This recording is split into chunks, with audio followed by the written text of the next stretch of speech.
Hello friends, welcome to prep IAS. आप सभी का प्रेप आईएएस पे स्वागत है। फ्रेंड्स, इस सीरीज़ में हम लोग पॉलिटी एनसीईआरटी डिस्कस कर रहे हैं। क्लास 8 चैप्टर 5 तक हमने ऑलरेडी डिस्कस कर लिया है एंड इस पर्टिकुलर वीडियो में हम लोग चैप्टर 6 को डिस्कस करेंगे, which is understanding our criminal justice system. अब देखिए, इसको स्टार्ट करने से पहले मेरी आप सभी लोगों से अपील है कि अगर अभी तक आपने हमारे चैनल को सब्सक्राइब नहीं किया है तो प्लीज़ उसे सब्सक्राइब कीजिए, शेयर कीजिए, फॉरवर्ड कीजिए आपके पीयर ग्रुप में, ताकि मैक्सिमम लोग हमारे इस इनिशिएटिव का फ़ायदा उठा सकें। ठीक है, तो अब हम आते हैं हमारे टॉपिक के ऊपर, which is criminal justice system. अब देखिए, क्वेश्चन ये रेज होता है कि क्रिमिनल जस्टिस सिस्टम क्या होता है, कौन कौन सी चीज़ें इसमें शामिल होती हैं। तो पहले उसको समझ लेते हैं। देखिए, ये जो क्रिमिनल जस्टिस सिस्टम है CJS, basically it refers to agencies of government. इसका मतलब गवर्नमेंट की उन एजेंसीज से होता है जिनका काम क्या है, लॉ इन्फोर्समेंट, जैसे कि पुलिस। दूसरा, एडजुडिकेशन ऑफ क्राइम, मींस यहां पे जुडिशरी की बात हो रही है जो जजमेंट्स वगैरह देती हैं। एंड नंबर 3, जो कि क्रिमिनल कंडक्ट को करेक्ट करती हैं, जैसे कि प्रिजन्स। ठीक है, तो देखिए इसका मतलब क्या है। जब भी बात आती है क्रिमिनल जस्टिस सिस्टम के रिफॉर्म की, तो आपको पुलिस रिफॉर्म्स की बात करनी है। किसकी बात करनी है? पुलिस रिफॉर्म्स की बात करनी है। आपको जुडिशियल रिफॉर्म्स की बात करनी है, आपको प्रिजन रिफॉर्म्स की बात करनी है। ठीक है, तो ये कॉन्सेप्ट आपका क्लियर होना चाहिए।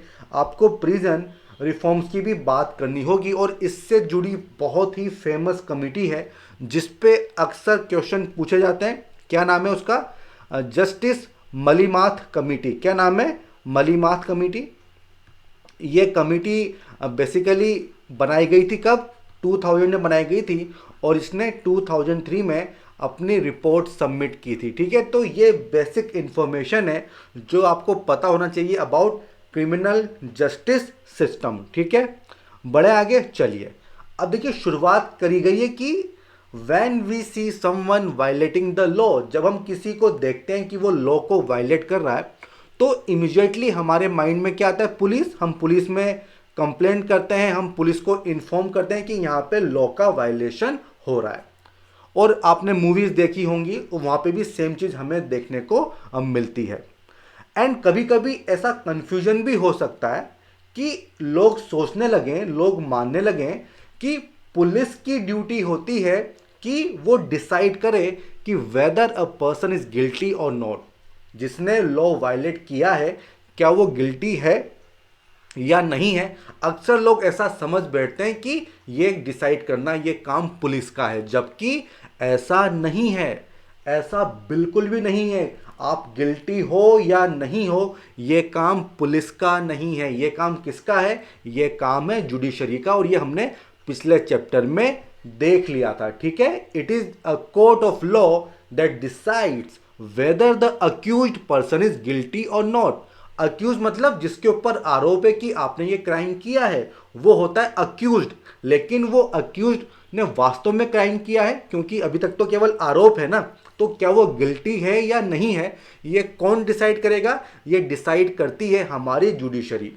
और जहां तक हमारे कॉन्स्टिट्यूशन की बात है, जहां तक हमारे संविधान की बात है, क्या कहा गया है? Every individual charge of a crime has to be given a fair trial.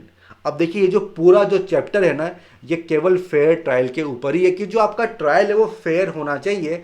अब ये फेयर ट्रायल क्या होता है, किस तरह से होता है, ये पूरी की पूरी डायमेंशन इस पर्टिकुलर चैप्टर में एक एक केस को लेके बताई गई है। एक फिक्शनल केस यहाँ पे प्रेजेंट किया गया है, और उसके माध्यम से ये पूरी चीज़ें हमें समझाई गई हैं कि फेयर ट्रायल क्या होता है, एफआईआर क्या होती है, पब्लिक प्रोसिक्यूटर क्या होता है, डिफेंस लॉयर क्या होता है। तो ये सारी जो चीज़ें हैं, ये इस पर्टिकुलर चैप्टर में हमें एक फिक्शनल केस के माध्यम से समझाया गया है। ठीक है, तो चलिए इस केस की तरफ बढ़ते हैं और इसको समझने की कोशिश करते हैं। तो देखिए केस कुछ ऐसा है कि एक अपार्टमेंट है मुंबई में, और उसमें मिस्टर एंड मिसेस शिंदे वहाँ पे रहते हैं। ठीक है, एंड जो मिसेस शिंदे है वो तैयार हो रही हैं कि पार्टी वार्टी में जाना होगा, बट उनको क्या है ना, उनकी गोल्ड चेन नहीं मिल रही है। ठीक है, उनको अपनी गोल्ड चेन नहीं मिल रही है। पिछले 1 घंटे से वो उसको सर्च कर रही हैं बट उनको मिल नहीं रही है।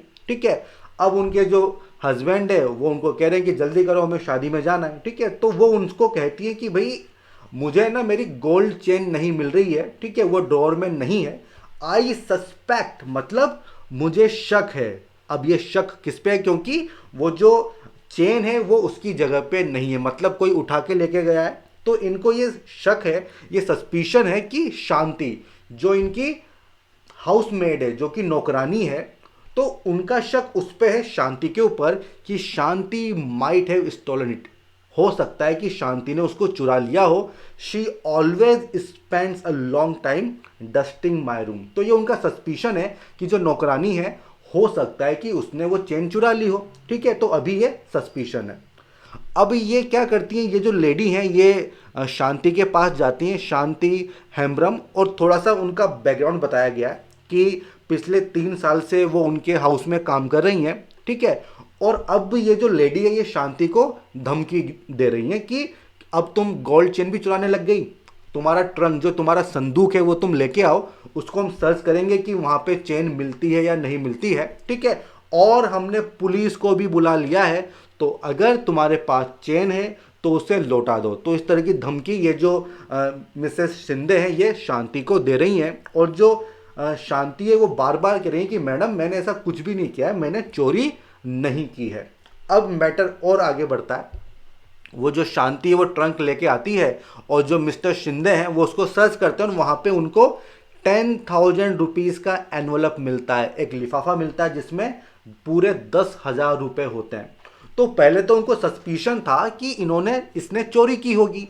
अब 10,000 रुपीज़ भी मिल गए हैं, तो अब वो चिल्लाते हैं शांति के ऊपर, और ये कहते हैं कि तुमने वो चेन चुराई है, तुमने उसको मार्केट में बेच दिया है, और उसके बाद जो पैसे मिले हैं वो यही 10,000 रुपीज़ हैं। ठीक है, तो ये पूरी कहानी है।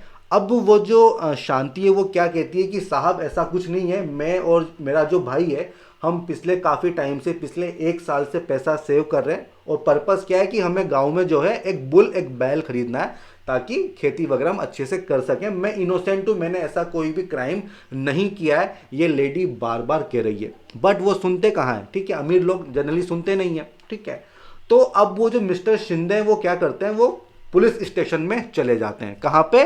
पुलिस थाने में वो चले जाते हैं, और वहाँ पे वो FIR, फर्स्ट इंफॉर्मेशन रिपोर्ट के लिए वहाँ पे आते हैं। एंड वहाँ पे वो बोलते हैं कि मेरे घर में चोरी हुई है, और जो हमारी मेड है शांति, उसने हमारे वाइफ का जो गोल्ड चेन है वो चुरा ली है। ठीक है, तो वहाँ पे उनको मिलते हैं कौन? Sub inspector Rao, SI। ठीक है, अब वो क्या करते हैं, इनकी जो FIR है इसको रिकॉर्ड करते हैं। ठीक है, तो इन्होंने एक कंप्लेंट करी, उसके बाद क्या हुआ, एक FIR रजिस्टर होती है।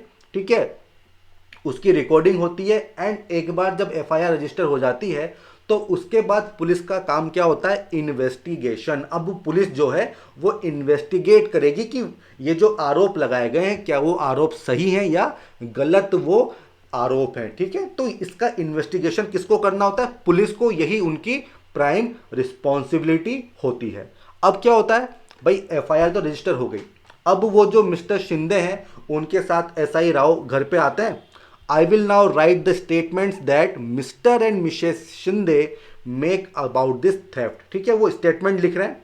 Let me seal the envelope. वो जो एनवलप है जिसमें 10,000 रुपीज़ मिले हैं उसको सील किया गया। क्यों? क्योंकि वो एज एन एविडेंस वो यूज होगा कोर्ट में। ठीक है, उसके बाद क्या है, I am arresting Shanti and taking her to the police station. और ये जो स्टेटमेंट है मिस्टर एंड मिसेज शिंदे के, इसके बेसिस पे शांति को अरेस्ट किया जा रहा है और उसको पुलिस स्टेशन में ले जाया जा रहा है। अब देखो वो जो शांति है वो क्या कह रही है, sir please don't let him take me. ठीक है, मैंने कोई भी चेन नहीं चुराई है, ये मेरी हार्ड अर्न मनी है। ये जो आरोप लगाए जा रहे हैं ये बेबुनियाद आरोप हैं, बट कौन सुनेगा, कोई सुनने वाला है ही नहीं। तो होता क्या है, जो शांति है उसको जेल में पटक दिया जाता है। अब क्या है, अब एक और कैरेक्टर आ रहा है पिक्चर में, वो है सुशील, जो कि शांति का भाई है। वो पुलिस स्टेशन में जाता है, प्लीड करता है, ठीक है, कि भाई मेरी बहन को छोड़ दो। बट वो जो एसआई है वो क्या बोलते हैं कि भाई तुम्हारी जो सिस्टर है वो तो अरेस्ट हो गई है, ठीक है, उन्होंने गोल्ड चेन चुराई है। अब तुम्हें क्या करना होगा, तुम्हें कोर्ट में जाना होगा एंड बेल ऑर्डर लेके आने होंगे, उसी के बाद तुम्हारी जो सिस्टर है उसको बेल मिल सकती है। बट उसमें पैसे लगते हैं, आपको बॉन्ड बेल बॉन्ड देना होता है, अराउंड 20,000 रुपीज़ का है। तो इतना पैसा कहाँ से आएगा, ठीक है। तो ये जो भाई है सुशील, ये क्या बोलता है, सर इतना पैसा मैं कहाँ से लाऊंगा, लॉयर मैं कहाँ से हायर करूंगा, ठीक है, तो ये सब मेरे बस की नहीं है। और जितनी भी हमारी सेविंग थी वो ऑलरेडी आपने सील कर लिया है, तो वैसे भी हमारे पास पैसे नहीं है। अब देखो होता क्या है ना, जनरली पुलिस के पास बहुत सारे अनरिजोल्व केसेस होते हैं और वो किसी को पकड़ना चाहती है कि उसको पकड़ लेंगे, उसके ऊपर सारे के सारे जो एलिगेशन है वो लगा देंगे, उससे एक्सेप्ट करवा लेंगे तो हमारे केसेस भी सॉल्व हो जाएंगे। तो वही चीज़ यहाँ पे बताई गई है। पुलिस क्या करती है, सुशील को 2 दिन तक फोर्सफुली अपने पास रखती है, कहाँ पे, पुलिस स्टेशन में, जबकि उसने कोई भी क्राइम नहीं किया है, किसी का कोई एलिगेशन भी नहीं है। उसको बिना मतलब 2 दिन तक थाने में रखा जाता है, मारपीट होती है, जो एसआई है, जो दूसरे कांस्टेबल हैं, वो खूब उसको पीटते हैं, गाली वगैरह देते हैं, अब्यूज़ करते हैं, ठीक है। और क्यों, ताकि वो कन्फेस कर ले कि वो और उसकी जो सिस्टर है शांति, ये एक गैंग चलाती हैं, क्योंकि उस एरिया में काफ़ी चोरी हुई हैं और किसी को तो पकड़ना है ही सही, तो 2 लोग सामने, इन्हीं को पकड़ लेते हैं, तो केस भी सॉल्व हो जाएगा और इनका नाम भी हो जाएगा, ठीक है। तो वही बात है। बट ये जो सुशील होता है ये एक्सेप्ट नहीं करता है, ये कन्फेस नहीं करता है। तो फिर होता क्या है, पुलिस इसको 2 दिन बाद छोड़ देती है, ठीक है। तो बेसिकली पुलिस जो है यहाँ पे ज्यादती कर रही है, ठीक है। तो ये सारे जो पॉइंट्स है ना, ये आपको याद रखने होंगे कि किस तरह से पुलिस जो है एक्ट करती है, किस तरह से अपनी ड्यूटी परफॉर्म करती है और कहाँ कहाँ पे रिफॉर्म्स की ज़रूरत हमें महसूस होती है, ठीक है। बढ़े आगे, चलिए। अब देखो वो जो शांति है ना, उस शांति को कोर्ट से बेल तो मिल गई, बट पैसे हैं नहीं, तो इस वजह से वो जेल में ही है। और वहाँ जब जेल में, तो काफ़ी कुछ उसके माइंड में आ रहा है कि भाई पता नहीं अब मेरा क्या होने वाला है, मैंने तो कुछ गलत किया ही नहीं, ठीक है, और मुझे जेल के पीछे डाल दिया गया है, ठीक है, और जितनी भी मनी हमने सेव की थी क्या वो मुझे फिर से मिल पाएगी। देखिए जो गरीब लोग होते हैं उनके लिए पाई पाई मतलब इवन सिंगल रुपी बहुत इंपॉर्टेंट होता है, यहाँ तो 10,000 रुपये की बात हो रही है। तो ये सारी चीज़ें इसके माइंड में आ रही है, तो एक तरह का मेंटल टॉर्चर है, एक तरह का मेंटल टॉर्चर है। अब देखिए पुलिस क्या करती है, इन्वेस्टिगेशन हो गई, अब पुलिस जो है चार्जशीट जो है वो फाइल करेगी, ठीक है, जितने भी चार्जेस लगाए गए हैं वो एक शीट में रहेंगे, चार्जशीट। अब उस शीट को मजिस्ट्रेट के कोर्ट में सबमिट किया जाएगा, ठीक है। उसके बाद देखो क्या हो रहा है, जो कोर्ट है वो चार्जशीट की एक कॉपी, ठीक है, चार्जशीट की एक copy plus statement of witnesses वो किसको देती हैं, शांति को देती हैं। तो देखिए हमने बात की थी फेयर ट्रायल की, कि फेयर ट्रायल क्या होता है, फेयर ट्रायल क्या होता है। तो देखिए एक एलिमेंट तो आपके सामने है कि जैसे ही चार्जशीट फाइल हुई तो कोर्ट ने क्या किया, उसकी एक कॉपी और शांति के अगेंस्ट जितने भी विटनेस है उनका जो स्टेटमेंट है उसकी कॉपी भी शांति को पकड़ा दी कि भाई देखो ये आरोप है तुम्हारे खिलाफ, ठीक है, तो अब तुम भी प्रिपेयर कर लो, ठीक है, ताकि आप अच्छे से अपने आप को डिफेंड कर सको। अब शांति कोर्ट को बोलती है कि भाई मैं तो काफ़ी गरीब हूँ, मेरे पास तो पैसा ही नहीं है और मैं किसी लॉयर को अफोर्ड भी नहीं कर सकती हूँ, मेरे पास कोई लॉयर भी नहीं है जो मुझे डिफेंड करे against this false case of theft, ठीक है, तो मेरे पास तो कोई वकील ही नहीं है। तो अब यहाँ पे कोर्ट का रोल बढ़ जाता है। फिर से देखिए फेयर ट्रायल क्या होगा, तो अब कोर्ट क्या करती है, appoints advocate Kamla Roy as शांतिज defence lawyer, ठीक है। तो अब जो गवर्नमेंट है, जो मजिस्ट्रेट है, ठीक है, वो ही एक लॉयर अपॉइंट करते हैं, किसके लिए, शांति के लिए, उसका क्या नाम है, advocate Kamla Roy at the government's expense. अब देखो ऐसा क्यों हो रहा है, क्योंकि यहाँ पे आपको आर्टिकल 22 और आर्टिकल 39A के बारे में पढ़ना होगा। देखिए आर्टिकल 22 एंड आर्टिकल 39A को आप पढ़ेंगे तो वहाँ पे साफ साफ इस चीज़ को मेंशन किया गया है कि जो अक्यूज्ड है उसको लीगल एड मिलनी चाहिए।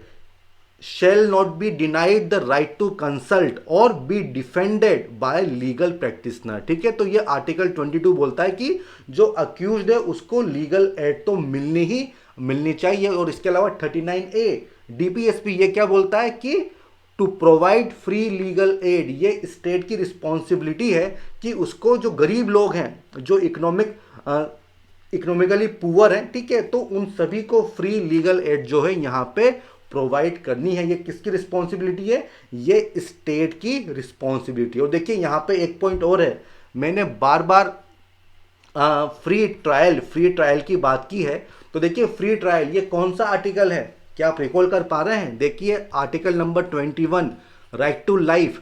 तो बेसिकली सुप्रीम कोर्ट का ऐसा कहना है कि जो फेयर ट्रायल है ये राइट टू लाइफ का इंटीग्रल पार्ट है। तो यहाँ पे बात आती है आर्टिकल 21 की। तो अब आपको क्या करना है, आर्टिकल 21 पढ़ो, आर्टिकल 22 पढ़ो, आर्टिकल 39A भी आपको अच्छे से पढ़ना होगा। ठीक है, ये बात क्लियर है, समझ में आ गया?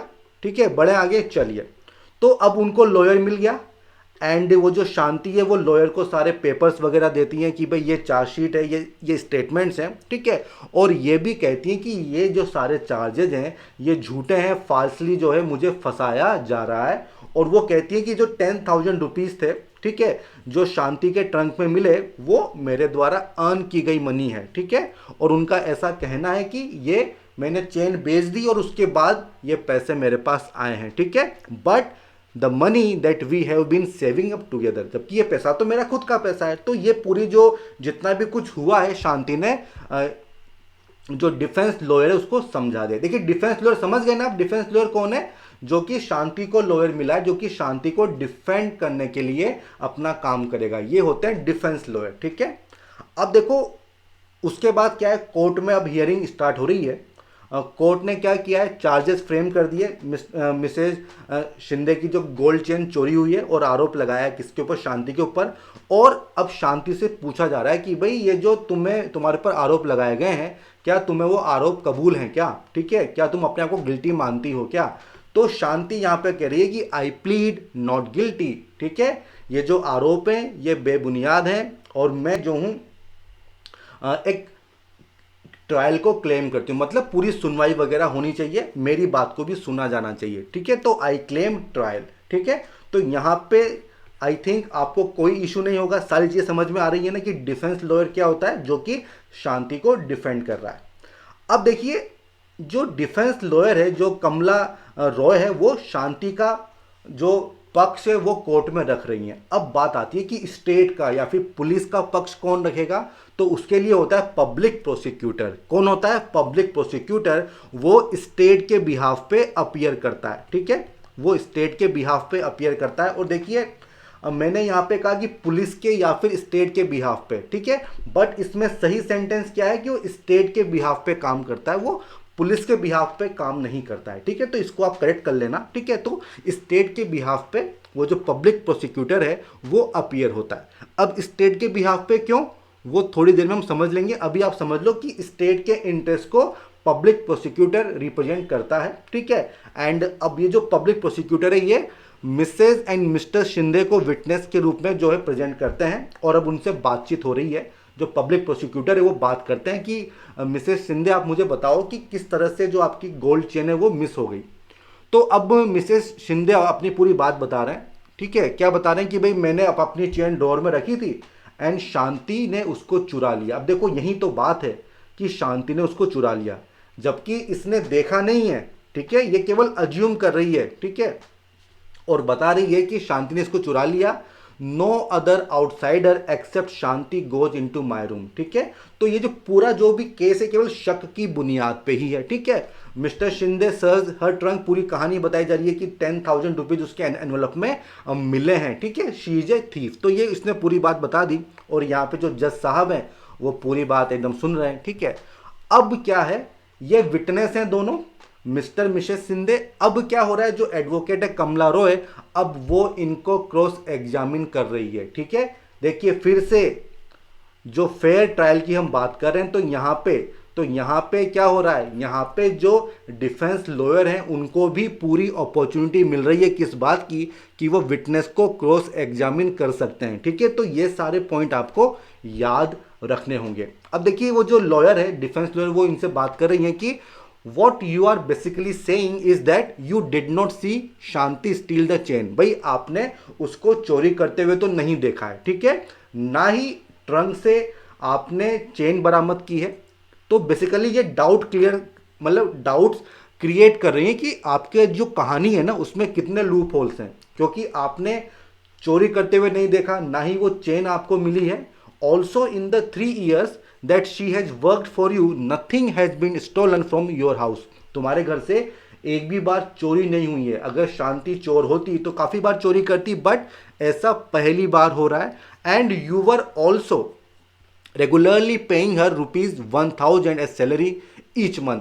पिछले 3 साल में हर महीने तुम उसको 1000 रुपये दे रही हो, तो मतलब ये भी पॉसिबल है कि वो जो 10,000 है वो आराम से जमा कर सकती है। ठीक है, तो बेसिकली जो एडवोकेट रॉय हैं वो सुशील को एग्जामिन करती हैं, एम्प्लॉयर को एग्जामिन करती हैं, और उसके बाद वो she is able to show the court that ₹10,000 found in Shanti trunk could well be earning of Sushil and Shanti. तो इस चीज़ को वो वहाँ पे बता रही हैं कि ये जो 10,000 रुपीज़ हैं ये आराम से वो सेव कर सकती है। मतलब अब वो डाउट्स क्रिएट कर रही हैं कि तुम्हारी जो कहानी है उसमें बहुत सारे लूप होल्स हैं। ठीक है, ऐसा भी तो हो सकता है। और देखिए आपको पता है कि अगर आप किसी को कन्विक्ट करते हो, किसी को सजा सुनाते हो, तो वहाँ पे एक चीज़ आती है कि जो एलिगेशंस हैं वो बियॉन्ड एनी रीजनेबल डाउट एकदम आपको प्रूव करनी होगी कि बिल्कुल जरा सी भी गुंजाइश नहीं होनी चाहिए किसी भी तरह का इफ एंड बट का। आपको बियॉन्ड रीजनेबल डाउट प्रूव करना होता है, और यहाँ तो बहुत सारे डाउट्स हैं जो कामिनी रॉय ने यहाँ पे जो है जज के माइंड में डाल दिए। ठीक है, समझ में आ गया आपको? ठीक है, कामिनी नहीं, कमला रॉय, सॉरी कमला रॉय, तो नाम मैं यहाँ पे भूल गया। चलिए आगे बढ़ते हैं। अब देखिए इसके बाद क्या हो रहा है, इसके बाद जब जब ट्रायल हो रहा था तो सुशील को पता चलता है कि जो इंस्पेक्टर शर्मा है उन्होंने एक यंग मैन की जो गैंग है उसको बस्ट किया है, और वो काफ़ी चोरी वोरी करते थे, और जो मिस्टर मिसेस शिंदे हैं, ठीक है, उनके जो सन के फ्रेंड्स भी उसमें शामिल हैं। ठीक है, और उनसे वो जो गोल्ड चेन थी वो भी उन्होंने बरामद कर ली है। तो ये बात सुशील किसको बताते हैं? एडवोकेट रॉय को बताते हैं, कमला रॉय को। एंड अब वो रॉय क्या करती हैं, वो बुलाती हैं इंस्पेक्टर को एज ए डिफेंस विटनेस। तो अब यहाँ पे जो इंस्पेक्टर शर्मा है, ठीक है, वो पूरी बात यहाँ पे बता दे रहे हैं, वो पूरी की पूरी बात यहाँ पे बता दे रहे हैं कि here is the chain that has been identified by Mrs Shinde as hers. तो पूरा मैटर ही क्लियर हो गया। ठीक है, तो इसमें तो ज़्यादा कोई दिक्कत वाली बात है ही नहीं। ठीक है, तो अब जज जो है वो अपना डिसीजन सुना रहे हैं, और वो कह रहे हैं कि it has now been established that Shanti is innocent and should be acquitted. ठीक है, तो दोनों पक्षों को सुना, और बेस्ड ऑन एविडेंस जो जज हैं अब वो कह रहे हैं कि शांति इनोसेंट है। तो ये भी एक डायमेंशन है किसकी? फेयर ट्रायल की। ठीक है, कि जो जज हैं वो बिना किसी बायसनेस के यहाँ पे एक्ट कर रहे हैं, एकदम इम्पार्शियल हैं, बेस्ड ऑन एविडेंस वो अपना काम कर रहे हैं। ठीक है, Shanti you are hereby acquitted of the charges, जो तुम्हारे 10,000 है वो भी तुमको मिल जाएंगे, और ये जो एसआई राव ने जो गड़बड़ की है, तो जो इन्वेस्टिगेशन जो अच्छे से नहीं की, तो इसकी भी रिपोर्ट हम लोग करेंगे। ठीक है, तो बेसिकली ये पूरा सीन यहाँ पे होता है। अब देखिए from the above incident you can see that 4 की players in the criminal justice system. कौन कौन हो गया? पुलिस हमने देखा, डिफेंस लॉयर आपने देखा, पब्लिक प्रोसिक्यूटर आपने देखा, एंड जज आपने देखा। तो ये 4 उसके की प्लेयर्स हैं, और इसके अलावा प्रिजन की भी मैंने बात की थी। ठीक है, तो ये सब चीज़ें आपके माइंड में क्लियर होना चाहिए। अब देखो क्या किया है, अब इन सब का जो रोल है वो यहाँ पे एक्सप्लेन किया गया है। तो सबसे पहले बात आ रही है पुलिस की। देखिए पुलिस का काम क्या है, जब भी कोई क्राइम होता है तो उसकी कंप्लेंट जो पुलिस के पास आती है उसको इन्वेस्टिगेट करना, ये काम है, ये इंपॉर्टेंट फंक्शन है किसका? पुलिस का, कि आपको इन्वेस्टिगेट करना है। और इसके लिए आप क्या करोगे? आपको एविडेंस जुटाने होंगे, जो विटनेस है उनके स्टेटमेंट्स आपको लेने होंगे, और जो भी इन्वेस्टिगेशन आपने की है उसके बेसिस पे पुलिस एक ओपिनियन बनाती है। क्या बनाती है? ओपिनियन, ना कि जजमेंट। इस चीज का ध्यान रखना, एक ओपिनियन बनाती है कि हाँ यार हो सकता है कि इसने ये क्राइम किया हो या नहीं किया हो। अगर पुलिस को लगता है कि हमारे पास सफिशिएंट एविडेंस है इस चीज को प्रूव करने के लिए कि इस बंदे ने ये क्राइम किया है, तो वो क्या करेंगे, चार्जशीट जो है वो फाइल करेंगे। कहां पे, कोर्ट में फाइल करेंगे। ठीक है, अब वो गिल्टी है या नहीं है, ये काम किसका है, ये काम कोर्ट का है। पुलिस का काम यहीं पे खत्म हो जाता है। ठीक है, उनको इन्वेस्टिगेट करना है, उनको चार्जशीट जो है वो फाइल करनी होती है। ठीक है, अब वो बंदा गिल्टी है या इनोसेंट है, ये कौन इसको देखेगा, जो जुडिशरी है वो इसको देखती है। अब देखो यहां पे कुछ पॉइंट्स है जो आपको समझने होंगे, वो है रूल ऑफ लॉ। देखिए, रूल ऑफ लॉ का मतलब क्या था, equality before law, everyone is subjected to the law of the land. ठीक है, इसमें पुलिस भी शामिल है। इसका मतलब पुलिस जो इन्वेस्टिगेशन कर रही है, ठीक है, तो it should be conducted in accordance with law. ठीक है, लॉ के अकॉर्डिंग ही होनी चाहिए। देखिए, हो सकता है कि पुलिस जो है मारपीट करके झूठ को सच साबित कर दे, हो सकता है ना भाई टॉर्चर कर ले। ठीक है, अक्सर आपने सुना देखा भी होगा मूवीज में। ठीक है, तो बेसिकली पुलिस को भी रूल ऑफ लॉ फॉलो करना होगा, and the police are not allowed to torture or beat or shoot anyone during investigation. But ये तो केवल कहने वाली बातें, काफी कुछ होता है। तो देखिए यहां पे आर्टिकल 22 हमारे लिए बहुत इंपॉर्टेंट है, जो कि जो कॉन्स्टिट्यूशन का आर्टिकल 22 है वो गारंटी करता है जितने भी लोग अरेस्ट होते हैं उनको भी कुछ राइट्स दिए गए हैं। वो किस तरह के राइट्स हैं कि उनको बताया जाएगा कि किन ग्राउंड्स पे उनको अरेस्ट किया जा रहा है। ठीक है, उनको विद इन 24 आवर्स उनको मजिस्ट्रेट के पास ले जाया जाएगा। ठीक है, एंड यहाँ पे ये भी राइट उनको मिला है कि किसी भी तरह का कस्टडी में टॉर्चर उनके साथ नहीं किया जाएगा। एंड सबसे इंपॉर्टेंट चीज ये है कि confessions made in police custody can not be used as evidence. देखिए, पुलिस की कस्टडी में आपने जो बयान दिया है, ठीक है, जो आपका कन्फेशन है वो कोर्ट में किसी काम का नहीं है। ठीक है, लेकिन अगर जज के सामने आपने कन्फेस किया है तो फिर कुछ नहीं हो सकता। ठीक है, तो ये चीज आपको याद रखनी होगी। और ऐसा क्यों, क्योंकि पुलिस जो है मारपीट करके झूठ को सच बना सकती है, इसलिए ये प्रोविजंस आपको देखने को मिलता है। और देखिए, सुप्रीम कोर्ट की भी काफी गाइडलाइंस हैं कि किस तरह से पुलिस को एक्ट करना है जब वो किसी को अरेस्ट करती है, और इसके लिए डीके बासु गाइडलाइंस है। अब देखिए, इसको मैं एक्सप्लेन नहीं कर रहा हूं, आप पढ़ लेना इसको। ठीक है, तो इसमें कुछ कुछ गाइडलाइंस दी हुई हैं कि किस तरह से पुलिस को एक्ट करना है। बट ये नाम आपको पता होना चाहिए कि जब किसी को अरेस्ट करते हो, डिटेन करते हो या इंटेरोगेट करते हो, तब आपको कौन कौन से रूल्स रेगुलेशंस फॉलो करने हैं। क्या कहा गया इसको, डीके बासु गाइडलाइंस। ठीक है, क्लियर है। चलिए आगे बढ़ते हैं। अब देखो, ये पूरी स्टोरी तो हमने देख ली। अब now let us return to the story of Shanti and answer the following question. दो क्वेश्चन यहाँ पे पूछे गए, तीन क्वेश्चन यहाँ पे पूछे गए हैं कि when Shanti was arrested for theft. भाई शांति को तो अरेस्ट किया क्योंकि उसने चोरी किया, एलिगेशन था, लेकिन उसके भाई को क्यों अरेस्ट किया, उसके ऊपर तो किसी तरह का एलिगेशन था ही नहीं। ठीक है, तो क्या ये डीके बासु गाइडलाइंस को वायलेट करता है, नहीं करता, डेफिनेटली करता है। ठीक है, तो देखिए, जब भी आप रिफॉर्म्स की बात करोगे ना, तो जो गाइडलाइंस होती है उनका इंप्लीमेंटेशन भी तो इंश्योर करे कोई। ठीक है, तो इंप्लीमेंटेशन की भी बात आपको हमेशा करनी होगी। केवल गाइडलाइन बनाने से काम नहीं चलेगा, क्या वो इंप्लीमेंट हो रही हैं या नहीं हो रही हैं। दूसरा देखिए, जो मिस्टर शिंदे थे वो एसआई के पास जाते हैं, एसआई उनकी बात मान लेता है। ठीक है, वो किसी भी तरह से उनको इंटेरोगेट नहीं करते हैं मिस्टर एंड मिसेस शिंदे को। ठीक है, did SI Rao do enough to question witnesses and compile evidence before arresting Shanti and filing a case. बिल्कुल नहीं।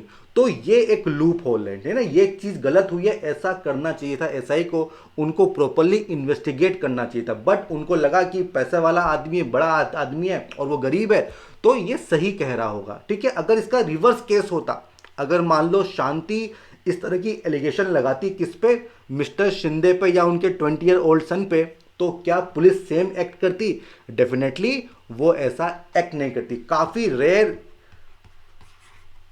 आपको ये चीजें देखने को मिलेगी। ठीक है, क्लियर है। बड़े आगे चलिए। अब देखो, बताया गया है कि एफआईआर क्या होती है, फर्स्ट इंफॉर्मेशन रिपोर्ट। देखिए, जब एफआईआर रजिस्टर होती है उसी के बाद पुलिस जो है अपनी इन्वेस्टिगेशन स्टार्ट करती है। ठीक है, लॉ ये कहता है कि जब भी कोई कॉग्निजेबल ऑफेंस हो रहा है, मतलब इसका मतलब क्या है, जो कि बहुत ही आप समझ लीजिए कि हीनियस क्राइम्स होते हैं, ठीक है, तो वो कॉग्निजिबल ऑफेंस होते हैं भाई, मर्डर वगैरह हो गया, ठीक है, तो ये सब कॉग्निजिबल ऑफेंस है। और जब भी कॉग्निजिबल ऑफेंस होगा उसमें क्या होगा कि बिना वारंट के आप अरेस्ट कर सकते हो, और इन सब ऑफेंसेस में एफआईआर लिखना जो है वो कंपलसरी होता है, ये लॉ ऐसा बोलता है, ठीक है। अब देखो ये जो इन्फॉर्मेशन है, जो एफआईआर है, can be given to the police either orally or in writing, ठीक है। अगर आप ओरली बता रहे हो तो पुलिस उसको लिखेगी, फिर वहां पे आपको साइन करने होते हैं, ठीक है, और इसमें तमाम तरह की डिटेल्स वगैरह इस एफआईआर में मेंशन होती है, ठीक है। समझ में आ गया, बड़े आगे चलिए, तो ये हो गया एफआईआर। अब आता है रोल ऑफ पब्लिक प्रोसिक्यूटर, बहुत इंपॉर्टेंट है। अब देखिए यहां पे चोरी हुई है। अब देखिए जो हमने बात की थी civil law and criminal law में, तो हमने आपको समझाया था कि जो क्रिमिनल ऑफेंस होता है वो बेसिकली पब्लिक रॉन्ग होता है। ये जो क्राइम हुआ है ये केवल उस इंडिविजुअल के अगेंस्ट नहीं हुआ है, बल्कि अगेंस्ट सोसाइटी हुआ है, and it is the duty of state to protect the society. Law and order किसको मेंटेन करना है, स्टेट को मेंटेन करना है, तो यहाँ पे स्टेट के अगेंस्ट क्राइम हुआ है, ठीक है, समझ में आ गया। और इसीलिए आप देखिएगा कि जो हमने दहेज वाला डाउरी वाला केस देखा था लक्ष्मण कुमार, तो उसमें केस का क्या नाम था, स्टेट वर्सेस लक्ष्मण कुमार, ठीक है। यहाँ पे स्टेट के अगेंस्ट क्राइम हुआ है, ठीक है, और स्टेट की रिस्पॉन्सिबिलिटी की उसको प्रोटेक्ट करें। सिमिलरली ये जो पर्टिकुलर केस है इसका क्या नाम रहेगा, स्टेट वर्सेस शांति हेम्ब्राम, ना कि मिसेस शिंदे वर्सेस शांति, क्योंकि स्टेट यहाँ पे पिक्चर में, ठीक है, समझ में आ गया। अब देखो पब्लिक प्रोसिक्यूटर क्या होता है। देखिए पब्लिक प्रोसिक्यूटर वो होता है जो कि स्टेट के इंटरेस्ट को रिप्रेजेंट करता है, ठीक है, पुलिस के नहीं, वो स्टेट के इंटरेस्ट को प्रोटेक्ट करता है, उसको रिप्रेजेंट करता है, ठीक है, ये बात आपको समझ लेनी होगी, ठीक है। जब पुलिस चार्जशीट फाइल कर देती है उसके बाद प्रोसिक्यूटर का काम स्टार्ट होता है। इन्वेस्टिगेशन में इसका कोई भी काम नहीं है।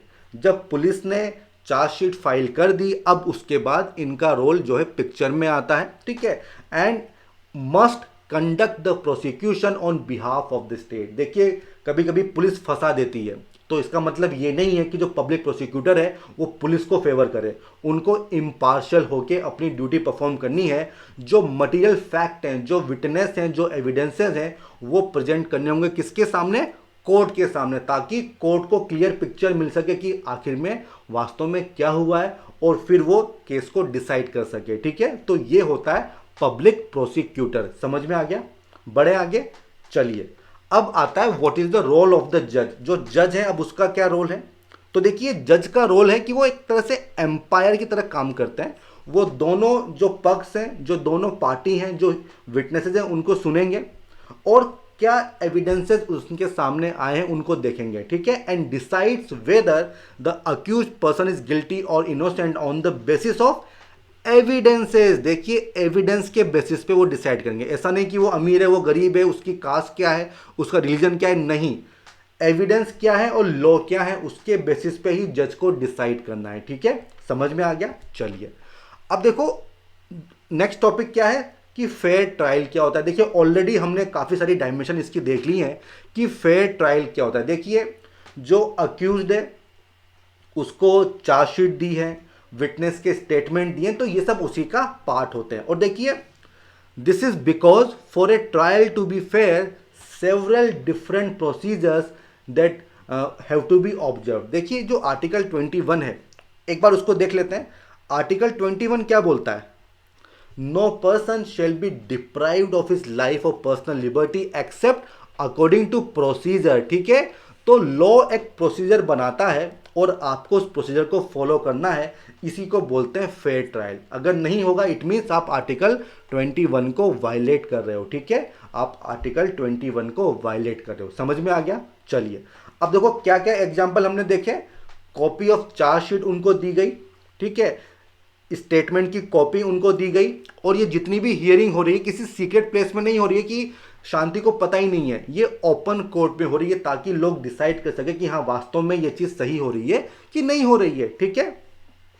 जो अक्यूज था, जो शांति थी, उनको लॉयर की सुविधा दी गई, भले ही वो अफोर्ड नहीं कर सकती थी बट गवर्नमेंट ने अपने खर्चे पे उनको लॉयर दिया, ठीक है। और जो लॉयर थे कमला रॉय, उनको प्रॉपर अपॉर्चुनिटी मिली कि वो प्रोसिक्यूशन विटनेसेस को क्रॉस एग्जामिन कर सकते हैं। तभी तो बात आई कि भाई ये जो 10,000 रुपीज़ हैं ये तो वो आराम से सेव कर सकती हैं, ठीक है। And advocate Roy was given an opportunity to present witnesses in Shanti defence, और इसीलिए कहा जा रहा है कि ये एक फेयर ट्रायल था, ठीक है। अब देखिए यहां पे एक और चीज है कि जब तक शांति पे जो आरोप थे वो प्रूव नहीं हुए बियॉन्ड रीजनेबल डाउट, तब तक जज ने उसको इनोसेंट माना। और देखिए यही हमारा सिस्टम है, ठीक है। इसमें क्या होता है कि जब तक आपके ऊपर आरोप साबित नहीं होते हैं, जब तक आप गिल्टी प्रूव नहीं होते हैं, तब तक आपको इनोसेंट माना जाता है। और जो प्रोसिक्यूशन है उसको बियॉन्ड रीजनेबल डाउट ये चीज प्रूव करनी होगी कि इसी बंदे ने ये काम किया है, ठीक है। तो ये चीज आपको यहां पे समझनी होगी, to prove beyond reasonable doubt, ठीक है, दैट शांति वॉज गिल्टी, ठीक है। तो आपने सुना होगा कि इनोसेंट टिल प्रूवन गिल्टी, अक्सर आपने सुना होगा, ठीक है। इसके बाद देखिए जो जज है उसने एविडेंस के बेसिस पर डिसाइड किया है, ना कि उसके इकोनॉमिक स्टेटस को देखते हुए या जो भी उसका दूसरा बैकग्राउंड है उसको देखते हुए नहीं। जो आपके सामने एविडेंस दिए गए उसके बेसिस पे जज ने डिसाइड किया कि क्या चीज़ सही है क्या चीज़ गलत है, और इसीलिए इसको हम कहेंगे कि ये एक फेयर ट्रायल था, ठीक है।